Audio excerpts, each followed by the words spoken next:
Ka-Trucker. Subscribe. Magandang araw mga ka-trucker, welcome sa ating YouTube channel. This is Trucker Moto. Ngayon ay meron kami ditong bagong recon na unit. Fully reconditioned siya. Ito ay Isuzu Elf NKR Mini Dump. Ay pagmamay-ari ng isang construction supply. So shoutout nga pala kay Ma'am Ami Kalimlim at Sir Boying Kalimlim. So magkapatid sila na taga Camarines Norte. Ito ay nakapanood lamang sa ating YouTube channel ng mga truck at nainggan yung kumuha dito sa planta namin ng isang unit, at ito na nga ang unit na kinuha nila. Bale hindi na sila nakapunta dito, pinagkatiwala na lang sa amin yung unit na kukunin nila. So hindi pa nila to nakikita, sa picture lang nila nakita to, at mamaya pupunta na nila para pick upin itong unit na to. So ngayon iikutan natin para makita nyo kung anong specs nito. Ito yung truck, napakaganda. Ayan, yung kulay niya fully repainted din siya, at yung napiling kulay nila ay aqua blue, kaya yun yung pinintura dito sa unit na to. Tapos yung undercoat kulay itim. Ang capacity nito ay may gross weight ito na 4,200 at net capacity naman na 2,100 at 3 passenger kasama driver. Ayan. Sa kanyang pintura, napaka kinis yan. Maganda yung pintura niya. Ito yung kanyang headlight. Ayan. Tapos meron na rin siyang registered plate.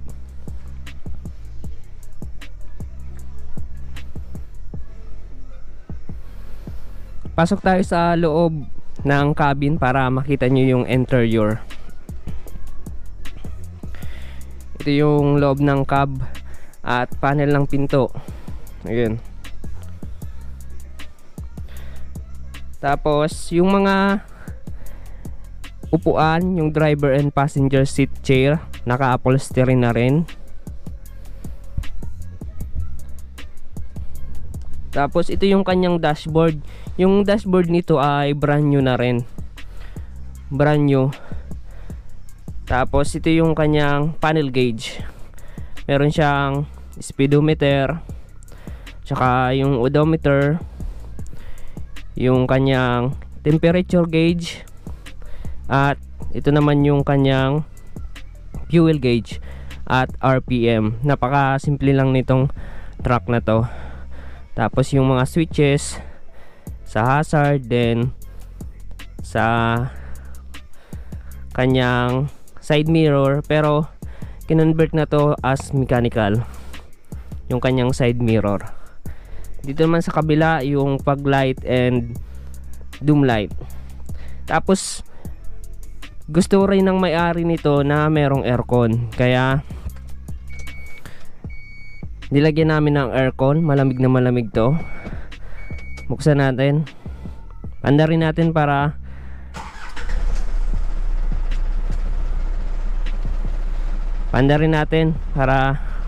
pa-feel natin yung lamig. Yan, ito yung switches. Nag-automatic rin to, yung kanyang switch ng air condition. Saka pinakabitan rin niya ng brand new na radio. Ayan, bago na yung kanyang radio. Ayan, ating bansa. Nasa linya ngayon ang Bombo Radio. Ang lakas ng speaker. Ayan yung ceiling. Ayan yung ceiling niya. Meron siyang sun visor, tapos rear view mirror, then doom light. Ayan. Merong doom light. Ang transmission pala nito ay meron tong 5 speed or 5 gear manual transmission. Ito yung kanyang shifter. Malamig na yung kanyang aircon. Tapos itong flooring naka floor matting na rin. Ayan. Ayan, meron pa siyang rain gutter na stainless para kung umuulan hindi agad tatama dito sa salamin. Yung kanyang battery 2SM battery, dalawa kasi ito ay 24 volts. Dito naman tayo sa kanyang body. Ang body nito ay mini dump. Gagamitin daw nila to sa construction supply nila. Meron kasi silang hardware kaya kumuha sila ng ganitong unit. Bale, yung body pinadagdagan nila ng isang collapsible sidings. Ayan.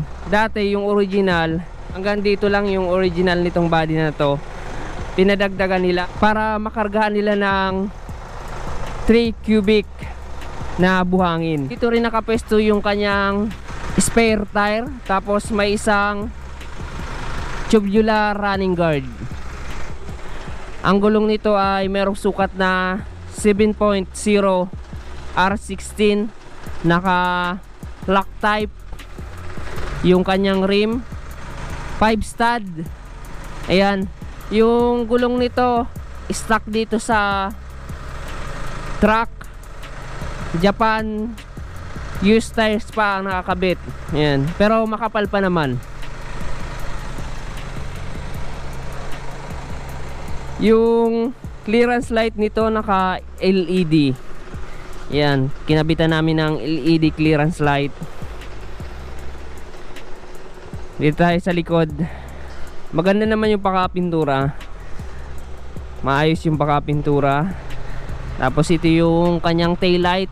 Yung taillight niya nilagyan din namin ng grill para protektado yung taillight. Hindi basta-basta madadamage kung may bumanggaman dyan sa parte ng taillight. Siyempre, yung plaka, merong plate light, tsaka hook. Meron pa tong hook. Ayan. Not for hire. Nilagyan namin ng sticker. Ito naman yung kanyang fuel tank. So yung fuel tank nito meron tong capacity na siguro mga 80 liters capacity. Dito nakapisto yung air cleaner. Dito kinonvert, nilagay dito yung air cleaner. Tapos yung water reservoir, yan, nilagyan rin namin ng sticker. Kami na nagkabit niyan. Request yan ng may-ari. Ayan.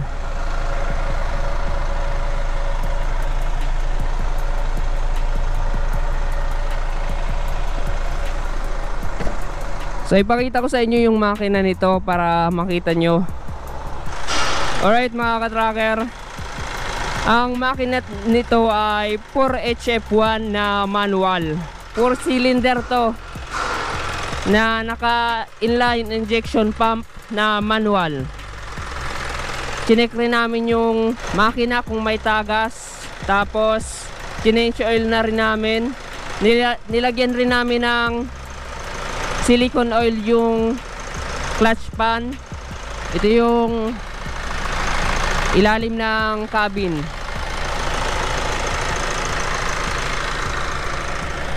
Yung suspension niya naka elliptical lip spring suspension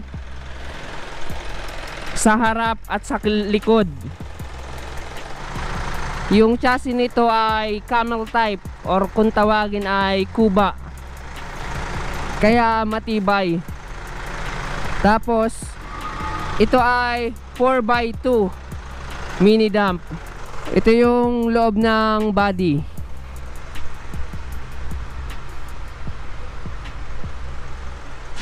Ayan. Yung flooring ng body ay naka plain type steel. Yan, nakikita nyo. So itaas natin yung mini dump, yung dump, para makita nyo yung chassis.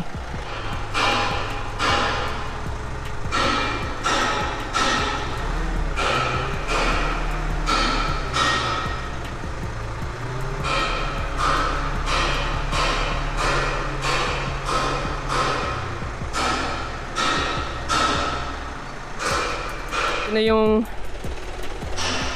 itsura kapag nakaangat yung kanyang dump or naka-dumping. So ito yung chassis. Ayan, sariwa yung chassis. Ayan. Tapos nilagyan rin namin ng mga grasa yung kanyang mga joint. Ayan, kitang kita yung kanyang flooring ng dump, kulay gray na binatik na itim.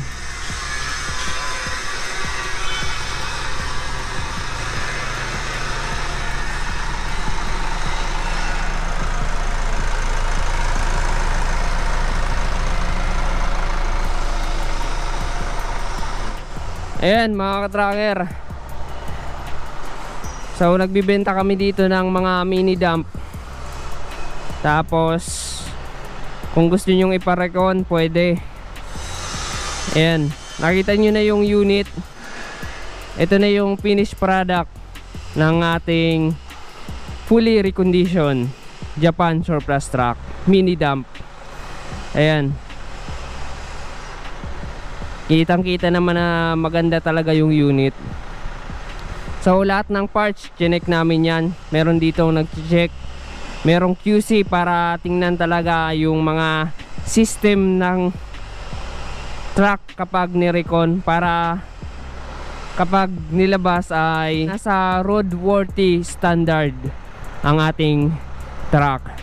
Yan, maraming salamat po sa panonood, at pinasasalamatan ko uli ang CNL Construction Supply na pagmamay-ari po ni Ma'am Ami Kalimlim at Sir Boying Kalimlim. Ayan.